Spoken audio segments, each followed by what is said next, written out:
The twin moons of Volantis hung low in the purple sky, casting silver light across the royal gardens. Princess Serafina Valcara stood beneath the ancient tree where she had spent so many evenings with him. The human called Daniel Shaw. 3 years ago, on a night just like this one, he had held her hands and made her a promise. "I will come back," he had said. His voice was warm and sure. "1 lunar cycle? Maybe 2. Then I will be here again, right in this spot, waiting for you." Serafina had believed him. She had watched his ship rise into the stars and disappear into the darkness between worlds. She had counted the days, then the weeks, then the months. Daniel Shaw never came back. She received no message, no explanation.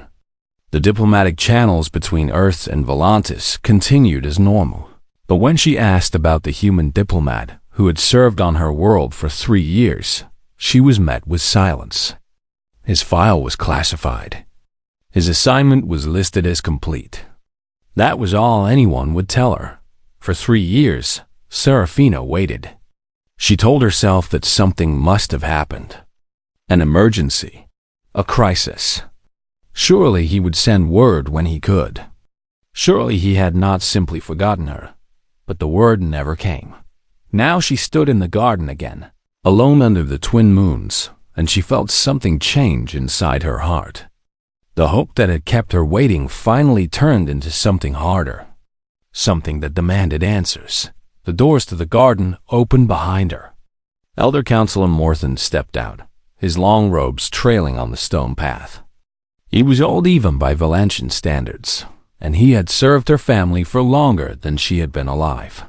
"Your Highness," he said carefully, "your father requests your presence in the council chamber." "I know what he wants," Serafina replied without turning around. "He wants to discuss my marriage arrangements again. The council believes it is time. You are of age, and the Empire needs stability." Serafina finally turned to face him. Her silver eyes were calm but determined. "I am not going to marry someone chosen by the council, Morthen." The old advisor sighed. "Your Highness, with respect, you cannot wait forever for a human who abandoned you." The word hit her like a blow. Abandoned. She had never said it out loud, and neither had anyone else. But they all thought it. The princes who fell in love with a human, and the human who left without looking back. "I am not waiting," Serafina said. "Not anymore." Morthen looked at her with concern. "Then you will consider the council's suggestions?" "No." Serafina walked past him toward the palace doors. "I am going to Earth." The council chamber erupted when she made her announcement. 12 of the most powerful voices in the Valantian Empire all spoke at once, their protests overlapping into chaos. "Impossible," declared High Minister Talvex. "No member of the royal family has ever traveled to the human homeworld." "Earth is a death world," added General Sarkin. "The gravity alone would crush your bones. The radiation from their sun would burn your skin. The atmosphere is thick with toxins that humans breathe like water. And the humans themselves," another counselor said with clear disgust. "They are violent, unpredictable creatures. They evolved on a world that tried to kill them every day, and they survived by becoming even more dangerous than their planet." Serafina listened to all of it without expression. When they finally fell silent, she spoke. "I am aware of the dangers," she said. "I am going anyway." Her father, Emperor Kelthin, sat on his throne at the head of the chamber. He had not spoken during the council's protests. Now he raised one hand, and the room went quiet. "Why?" he asked simply. Serafina met her father's eyes. "Because I need to know the truth. Daniel Shaw served our empire faithfully for 3 years. He built bridges between our people and his. He was kind and honorable and good." Her voice wavered slightly but held firm. "And then he vanished without a word. That is not the man I knew. Something happened, and I deserve to know what." "And if you discover that he simply lost interest?" her father asked. that humans are as fickle as the reports suggest. Then I will have my answer, Serafina replied, and I will return home and never speak of him again. The emperor studied his daughter for a long moment. He had watched her grow from a curious child into a capable young woman. He had seen her handle crises with grace and enemies with steel. But he had also seen her heart break slowly over the past 3 years, watched her become quieter and sadder as hope faded into doubt. "Very well," he said at last. "You may go." The council erupted again, but the emperor silenced them with a look. "Morthen will accompany you," he continued. "You will take a diplomatic vessel with full security protocols, and you will return within 3 lunar cycles, with or without your answers." Serafina bowed her head. "Thank you, Father." That night, she stood in her chambers and looked out at the stars. Somewhere out there, beyond the familiar constellations of her childhood, was a small blue planet orbiting an average yellow sun. Earth, the world that had produced Daniel Shaw. She did not know what she would find there. She did not know if Daniel would be happy to see her or if he would turn her away.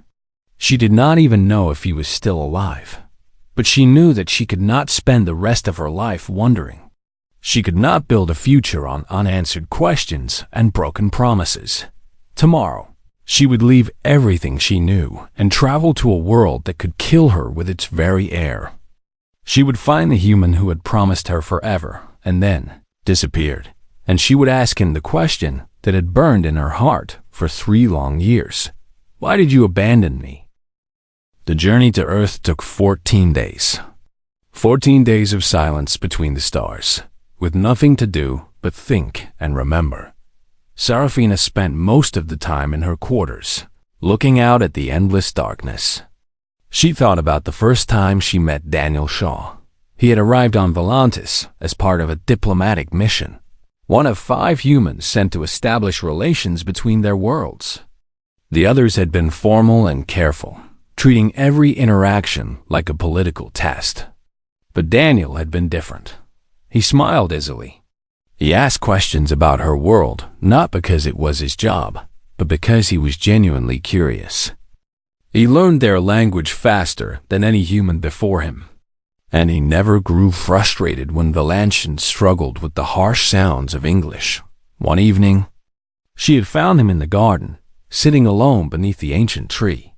He was looking up at the twin moons with an expression she did not understand. "Are you homesick?" she had asked him. Daniel had laughed softly. "A little. Earth only has 1 moon.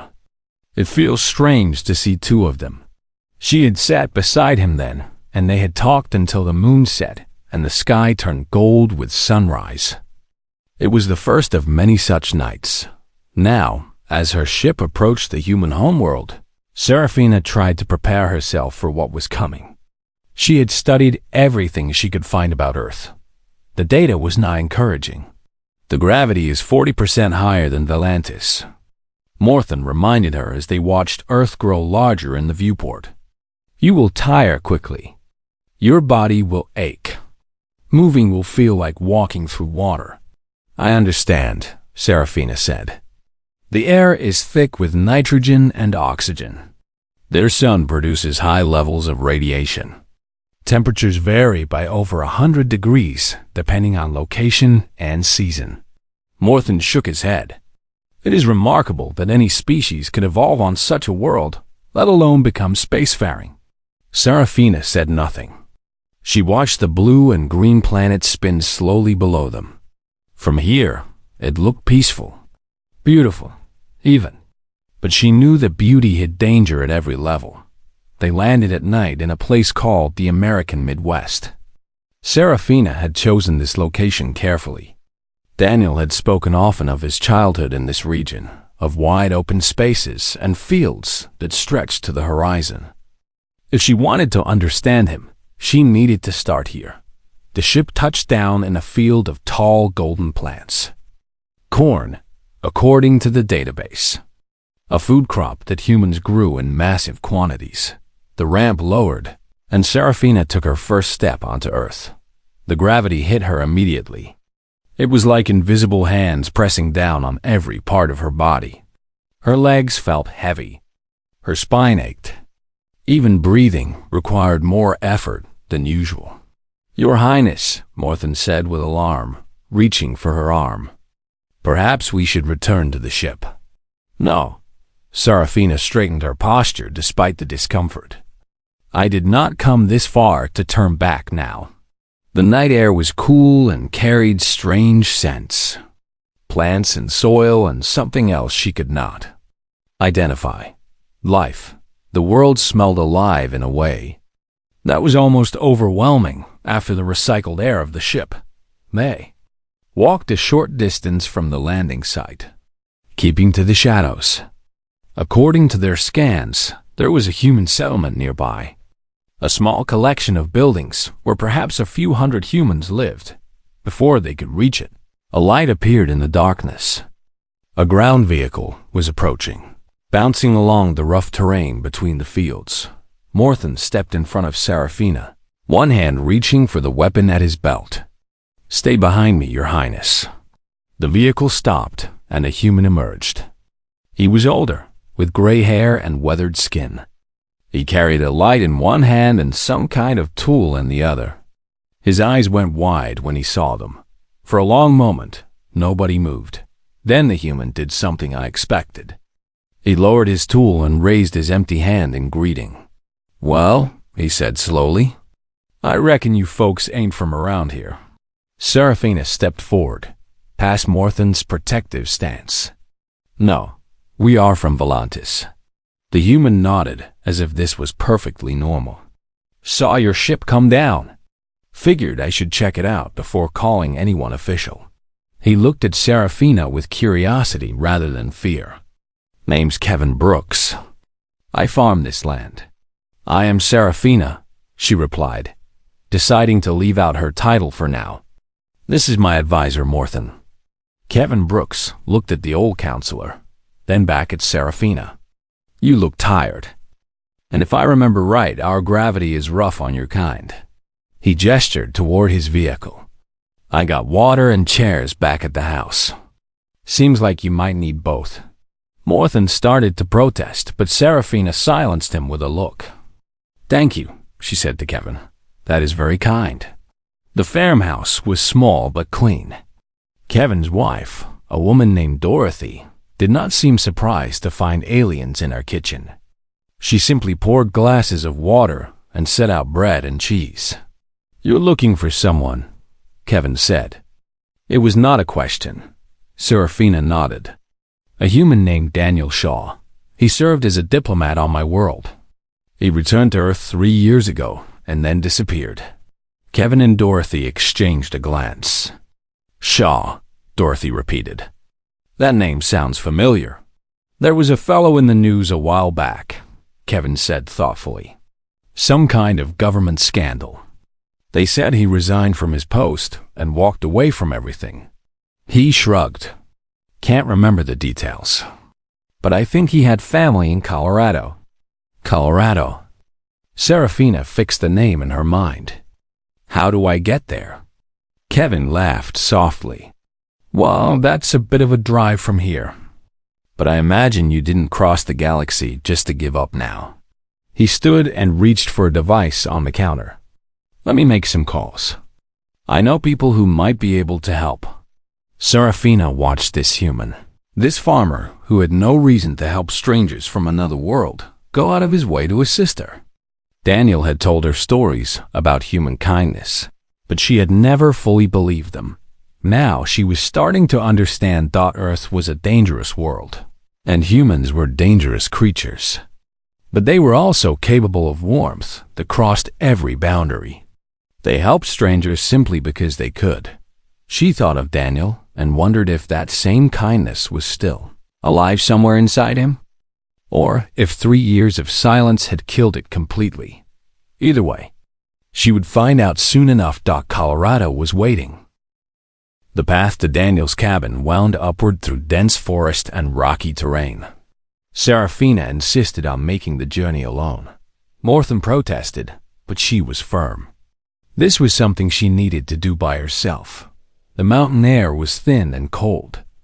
Each breath felt like half a breath, and the heavy earth gravity made every step a struggle. By the time she reached the clearing where the cabin stood, her legs were shaking and her lungs burned. But she did not stop. The cabin was small and simple, built from dark wood that blended with the surrounding trees. Smoke rose from a stone chimney. A window glowed with warm light against the gray afternoon sky. Serafina walked to the door and knocked. For a moment, nothing happened. Then she heard footsteps and the door swung open. Daniel Shaw stood before her. He looked older than she remembered. His hair was longer, and there was gray at his temples that had not been there 3 years ago. His face was thinner, and dark shadows circled his eyes. But it was still him. The same strong jaw. The same gentle mouth. The same brown eyes that had looked at her with such warmth under the twin moons of Volantis. Those eyes widened now with shock. Serafina, he breathed. Her name came out like a prayer and a curse at the same time. Hello, Daniel. They stood frozen, staring at each other across the threshold. Then, Daniel seemed to remember himself. He stepped back quickly, as if her presence burned him. You should not be here, he said. His voice was rough. You need to leave. I came across the galaxy to find you. Serafina stepped forward, refusing to retreat. I am not leaving until you tell me the truth. Daniel's jaw tightened. There is nothing to tell. I left. It is over. Go home. No. Serafina entered the cabin despite his protests. The inside was sparse, but clean. A fire crackled on the hearth. Books lined the walls. It was the home of someone who had withdrawn from the world. Serafina, please. Daniel's voice cracked. You do not understand. Being here is dangerous for you. Then explain it to me. She turned to face him, and for the first time, she let him see the pain she had carried for 3 years. You promised me you would come back. You held my hands and swore on your honor, and then you vanished. No message. No explanation. Nothing. Her voice trembled. I thought you were dead. Then I thought you simply forgot about me. But neither of those was true, was it? Daniel closed his eyes. When he opened them again, they were wet. I never forgot you, he said quietly.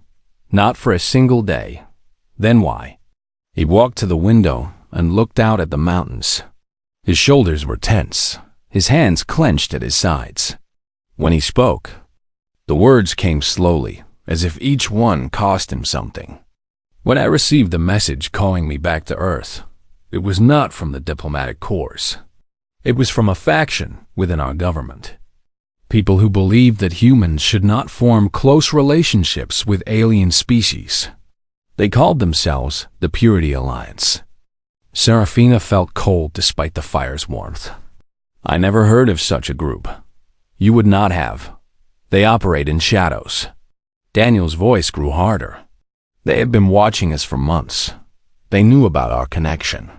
And they sent me a very clear message.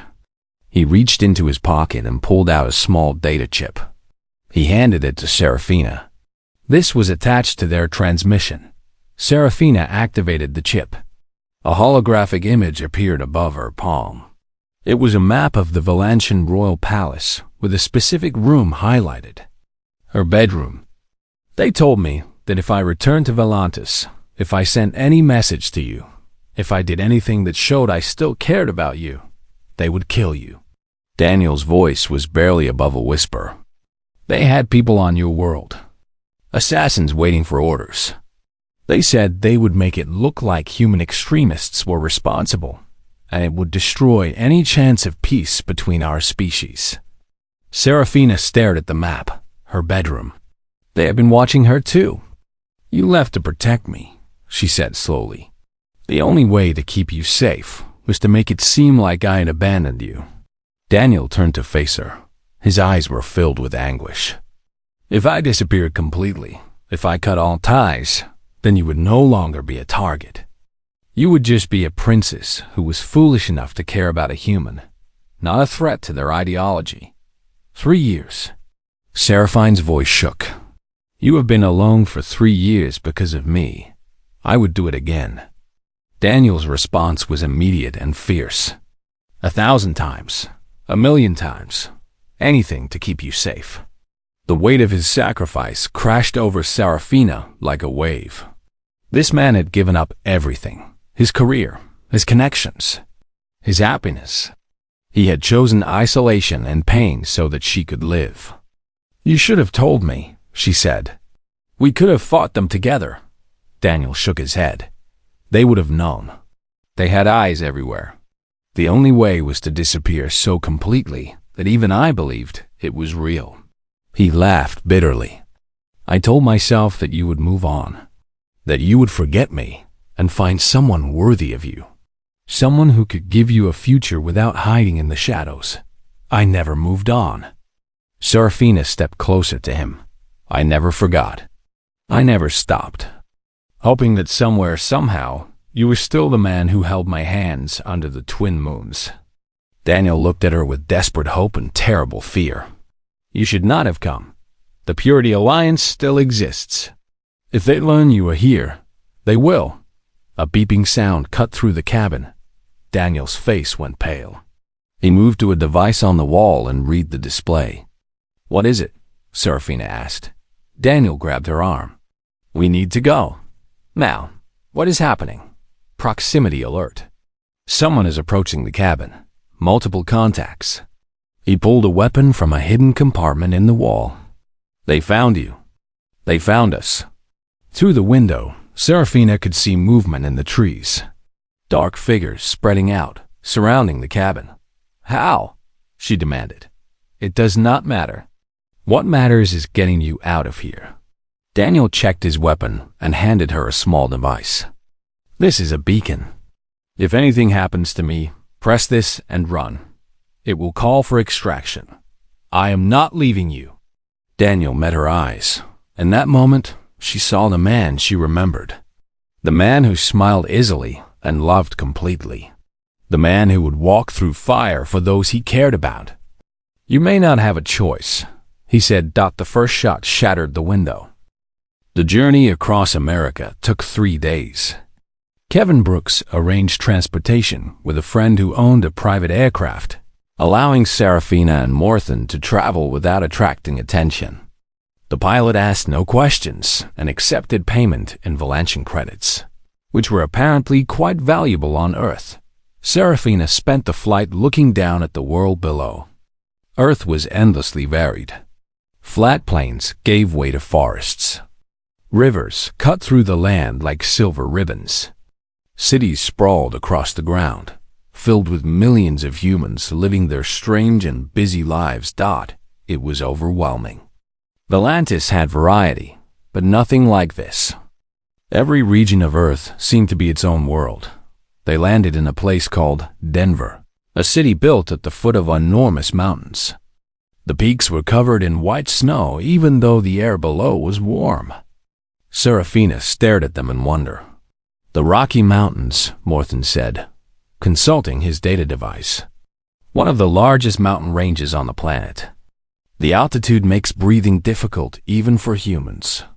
Daniel told me about these, Serafina said quietly. He said they were the most beautiful thing on Earth. Their first stop was the headquarters of the United Earth Diplomatic Corps. Serafina had hoped that official channels might provide answers. But she was disappointed.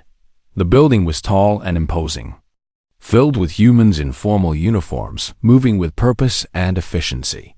Serafina announced herself at the front desk and requested information about Daniel Shaw. The response was immediate and final. That file is classified. We cannot release any information about former personnel. I am the Crown Princess of Valantis, Serafina said firmly. Daniel Shaw served on my world for 3 years. I have a right to know what happened to him. The official's expression did not change. With respect, Your Highness, you do not have jurisdiction here. Earth personnel records are protected under federal law. I cannot help you. Morthen placed a hand on Seraphine's arm, before she could argue further. Perhaps we should explore other options, he suggested. They left the building with no answers and fewer options. Seraphina felt frustration building in her chest. She had come so far only to hit walls at every turn. There is another name in my research, Morthen said, as they walked through the busy streets. Commander Nathan Price. He was Daniel Shaw's superior officer during the Volantis assignment. He retired 2 years ago and lives here in Denver. An hour later, they stood at the door of a modest home in a quiet neighborhood. The man who answered was tall and broad, with gray at his temples and tired lines around his eyes. He looked at Seraphina for a long moment, and something shifted in his expression. I wondered when you would come, Nathan Price said. He let them inside, but did not offer them seats. He stood by the window, looking out at the mountains with his back to them. You know why I am here, Seraphina said. I know. Nathan's voice was heavy. You want to know about Daniel. I want to know why he left. Why he never contacted me. Why he broke every promise he made. Nathan was quiet for a long moment. When he spoke, his words were careful. Daniel Shaw was one of the best diplomats I ever trained. Smart, dedicated, genuinely good in a way that is rare in our line of work. He paused. What happened to him was not his choice. What do you mean? Nathan finally turned to face her. His eyes were haunted. I cannot tell you everything. There are things I swore to keep secret. But I can tell you this much. Daniel did not abandon you because he stopped caring. He left because he cared too much. Seraphina felt her heart tighten. I do not understand. You will when you find him. Nathan walked to a desk and wrote something on a piece of paper. His sister lives about an hour from here. Her name is Laura Mitchell. She can tell you more than I can. He handed the paper to Seraphina. His hand was shaking slightly. Commander Price, Morthen said carefully. You seem troubled by this matter. Nathan laughed bitterly. I should have done more. I should have fought harder for him. But I was a coward, and I let them destroy a good man. He looked at Seraphina with something like pleading in his eyes. Find him. Help him, if you can. He deserves that much.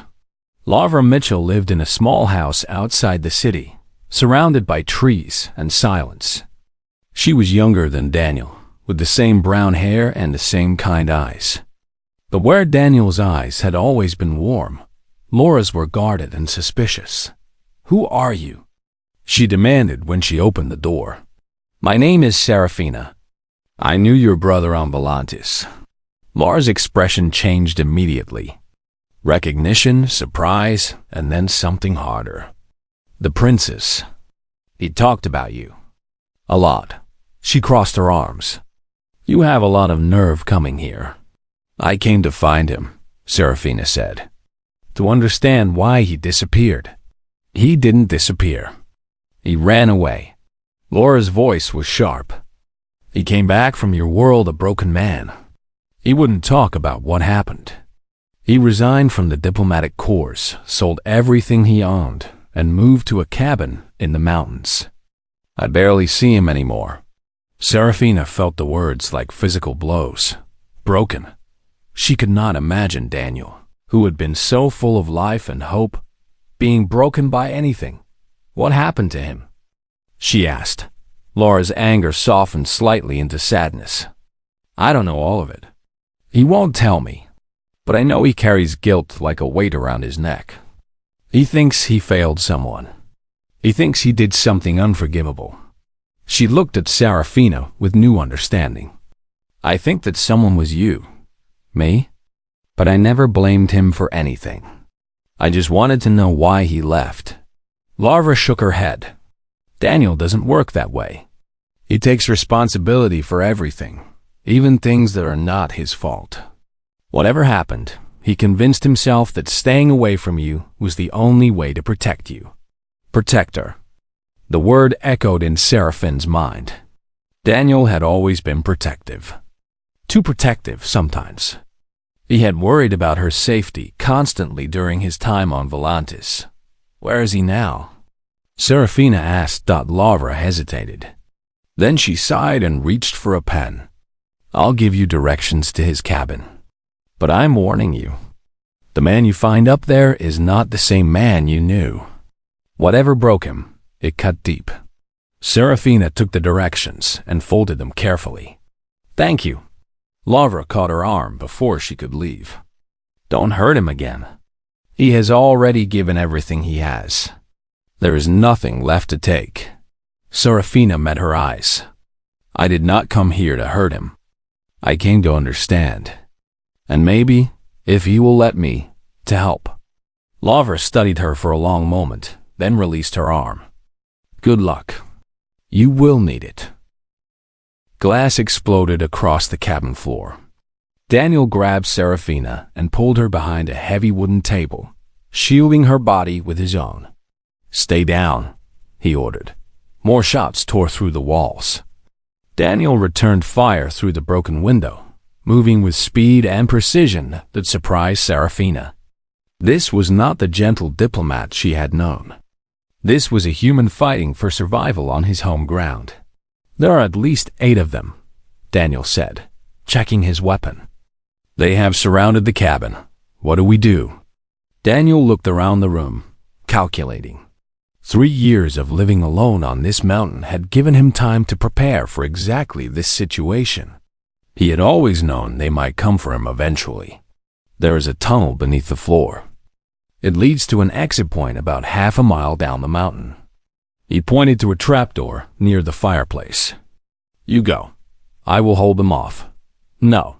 Serafina grabbed his arm. I did not come here to leave you behind. Serafina, listen to me. These people want to kill you.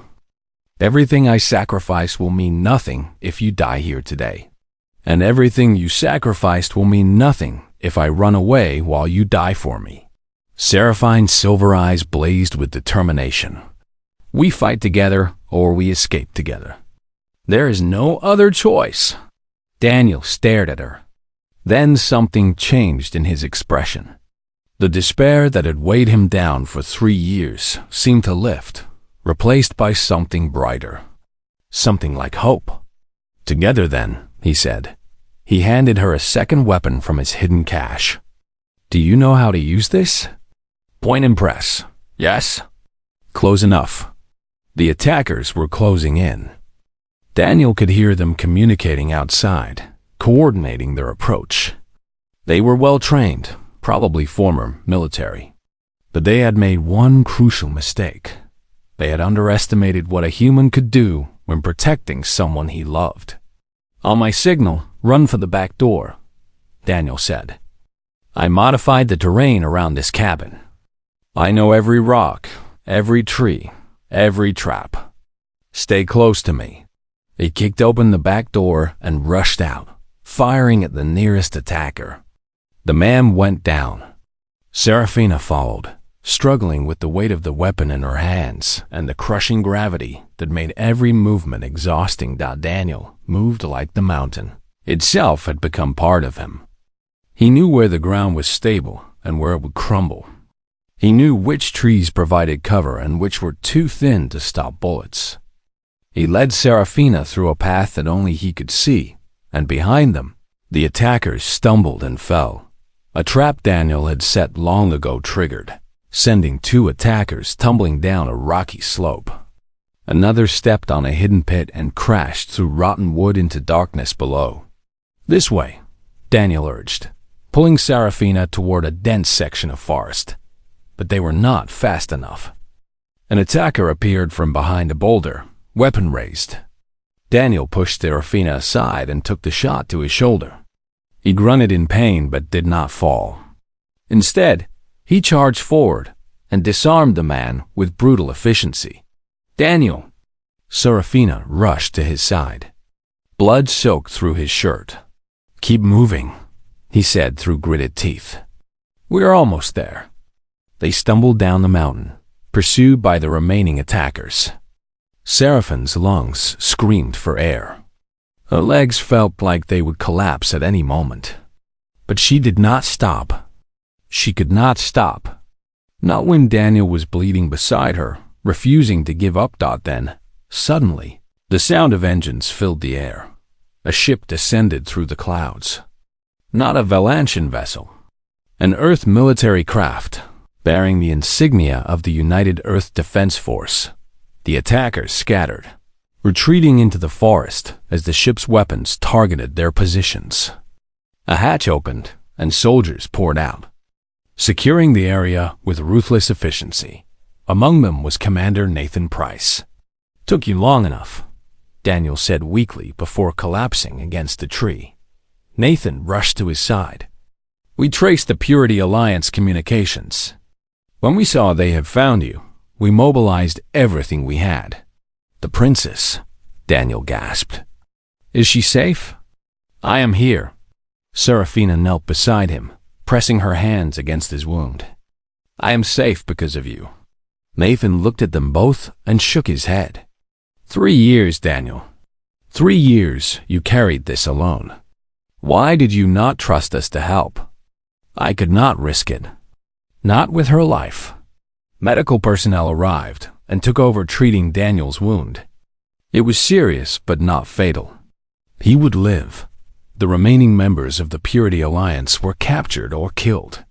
In the following days, the conspiracy was exposed completely.